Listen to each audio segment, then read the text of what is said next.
The power of silence. Controlling words, emotion, and perception. Part 1. The weapon of stillness. Those who know do not speak. Those who speak do not know. Lao Tzu. You must understand this. Silence is not weakness, it is control. Every word you release is a soldier leaving the fortress of your mind. Once gone, it cannot be recalled, only judged, interpreted, or used against you. The strategist knows this truth intimately, that power is rarely in what is said, but in what is withheld. 1. The nature of silence. Silence is not the absence of communication, it is the highest form of communication. It is the space where emotion loses control and awareness takes command. When you stay silent, you hear things others miss.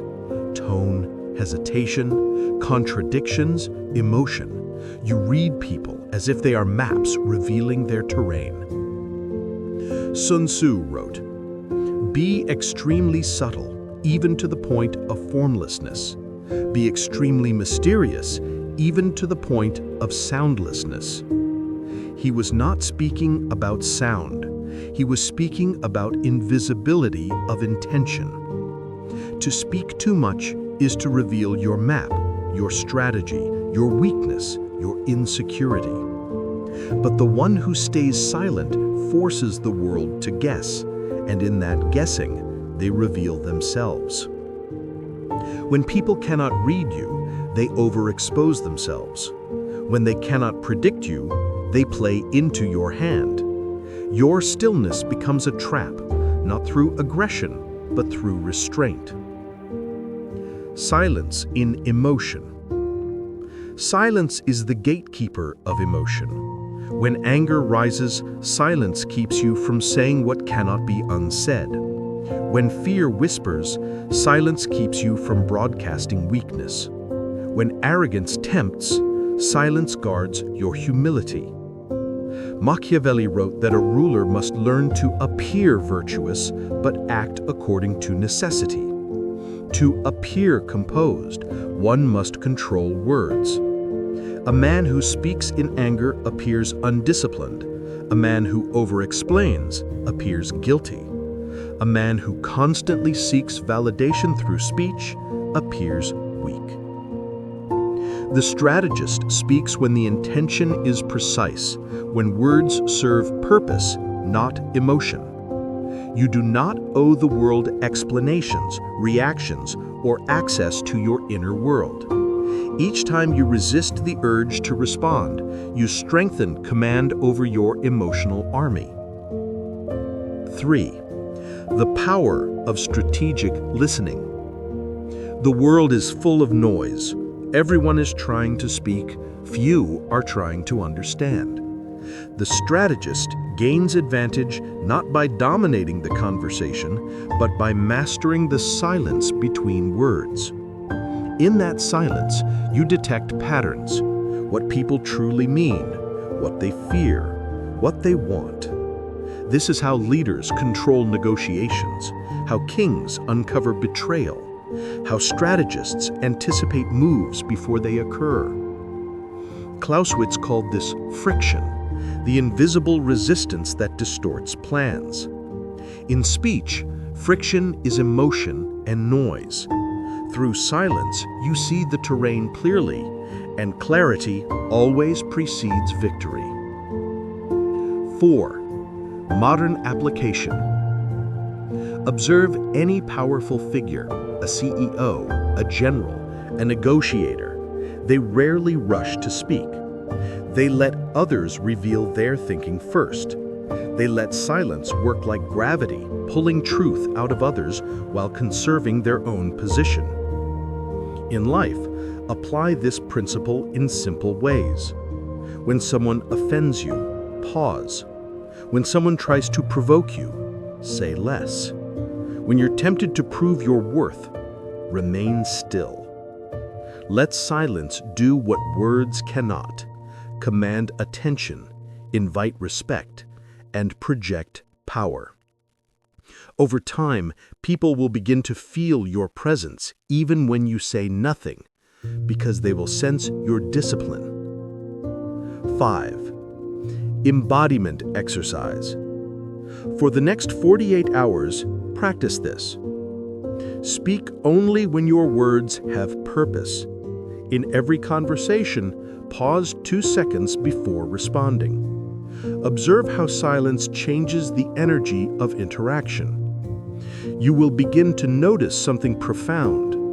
The world starts to slow down around you. People begin to fill your silence with truth. Your emotions begin to obey you, and in that stillness, your power grows, quiet, invisible, and absolute. Part 2. The Art of Verbal Strategy. Words are free. It's how you use them that may cost you everything. Unknown. Speech is a blade. Most people swing it wildly. The strategist sharpens it, conceals it, and only draws it with precision. To master speech is to control perception. To control perception is to influence the world. 1. The economy of words. Your words reveal your discipline. Verbose people are transparent. They broadcast thought without filtration. Strategic people are economical. Each word they release earns attention, shifts energy, or plants an idea. Think of language as currency.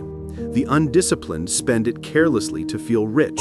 The wise invest it with intention to build value. When you speak, every sentence must serve a goal. Every silence must serve tension. Every response must serve direction.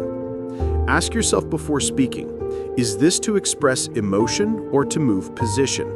If the answer is emotion, stay silent. If the answer is position, speak precisely.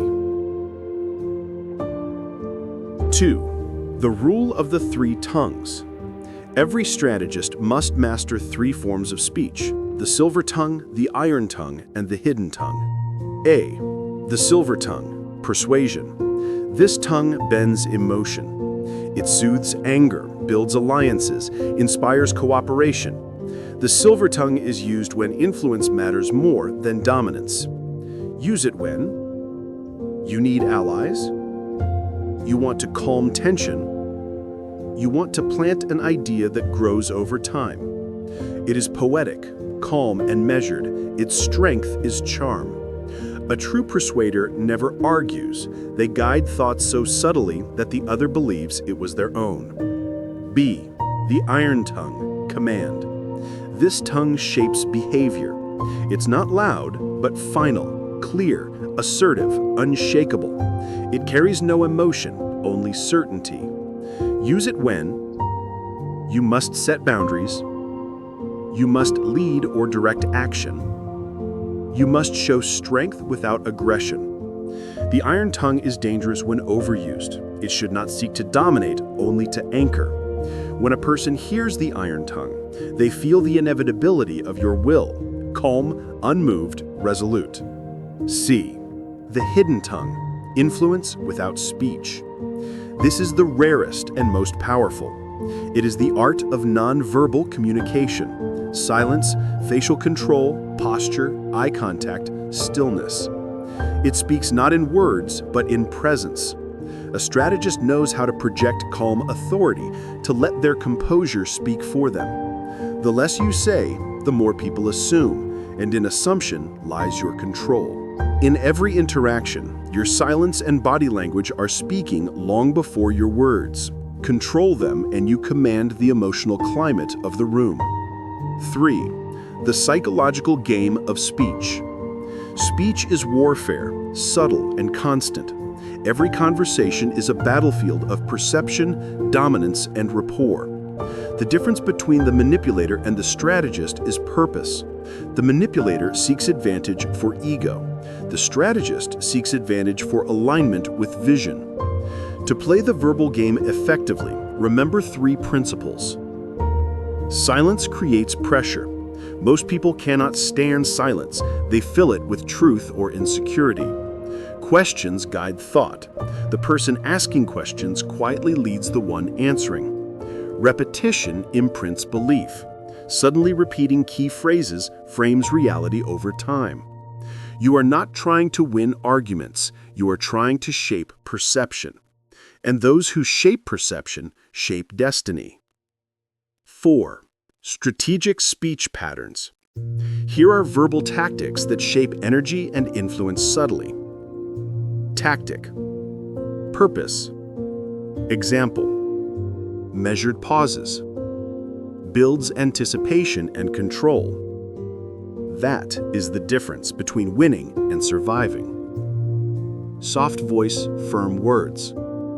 Commands respect without aggression. I understand your view, but that will not happen. Framing. Redefines the narrative. It's not a failure, it's data for the next move. Echoing. Builds rapport subconsciously. You value discipline, so do I. Silence after statement. Forces reflection and compliance. This is not open to discussion. Speech should flow like chess, calculated, paced, and adaptive. When you control tone and timing, even ordinary words gain extraordinary weight. 5. Practice assignment. For the next 48 hours, avoid filler words like you know, like. Before answering any question, pause for 2 seconds. When making a point, end with silence. Let others fill it. Practice shifting between silver, persuasive, iron, directive, and hidden, nonverbal, tongues. You'll begin to notice people listen differently. They adjust to your rhythm. Your silence starts speaking louder than their noise. Part 3. Commanding reality through presence and silence. Conclusion. When you strike at a king, you must kill him. Ralph Waldo Emerson. The same is true with speech. When you choose to speak, your words must strike with such precision and conviction that they leave no room for confusion, no opportunity for counterattack. Silence, then, is not absence, it is preparation. 1. Silence as a weapon of psychological warfare. The average man speaks to relieve pressure. The strategist remains silent to create it. Silence forces others inward. It makes them reveal themselves, over-explain, justify, confess. When you master silence, people begin to seek your approval unconsciously. They interpret your quiet as confidence, authority, or judgment. They start competing to fill the void your silence creates. Sun Tzu taught, "Appear weak when you are strong, and strong when you are weak." Silence achieves this effortlessly. It conceals strength behind calm, leaving the opponent uncertain. They swing wildly into the unknown. You stay still, unbothered, and in control. Remember, the less you reveal, the more they project. And in their projections, you find their weakness. 2. Control of emotion, the foundation of presence. Every word, every silence, every expression loses its power if your emotion controls you. To command your presence, you must first command your state. That is, your breath, your rhythm, your energy. Presence is built through 3 layers of control. Physiological control. Regulate breath and posture. A still body communicates dominance. Erratic movement betrays inner chaos. Emotional neutrality. Do not react, observe. The strategist does not get angry. He studies anger in others. Mental clarity. Decide before speaking whether your words serve purpose or ego. Clausewitz wrote of friction, the fog and uncertainty that cloud judgment in battle. In life, your emotion is your friction. Mastering it removes the fog. Decisions become clean and precise. When emotion rises, pause, breathe once, say nothing. Each second of restraint builds unseen strength. 3. Social dominance through controlled energy. In any group, energy flows toward the most stable presence. That is the law of human dynamics. People instinctively follow those who radiate certainty, not those who are loud or forceful, but those who are calm and unshakable. Miyamoto Musashi embodied this. He entered duels without visible excitement, without speaking, sometimes arriving late to break his opponent's rhythm. He understood presence breaks the spirit before the blade does. In modern terms, in business, silence before speaking makes every word valuable. In leadership, calmness during chaos builds unspoken trust. In conflict, composure disarms aggression faster than shouting. Your goal is not to dominate through fear, but to make your stillness impossible to ignore. 4. The law of the unreadable face. A strategist's face must reveal nothing. Emotion is leverage. When people read it, they can play you. Train neutrality. When insulted, blink slowly, stay still. When praised, nod once, no smile. When challenged, make direct eye contact, say nothing. Let them wonder. Let them question what you think. Uncertainty in others is your shield. It keeps them on defense. As Machiavelli said, men judge generally more by the eye than by the hand. For everyone can see, few can feel. Master what they can see. Calm, control, poise, and you can command what they feel. 5. Embodiment challenge, the 72-hour discipline. For the next 72 hours, speak only when necessary. Keep your back straight, eyes steady, voice measured. If anger rises, slow your breath until your heartbeat steadies. In conversation, use silence as your weapon. Pause before replies. Hold eye contact after statements. End every discussion with composure. No defensive words, no rush to explain. You will feel power return to you. People will begin treating you differently, more carefully, more respectfully. They won't know why, but you will. 6. The final law. Silence and speech are not opposites. They are one instrument. The strategist plays both with precision. Speak rarely, but with weight. Be silent often, but with presence. Let others reveal themselves. Let your calm unsettle their chaos. When you reach that level of control, you will no longer chase respect. You will command it.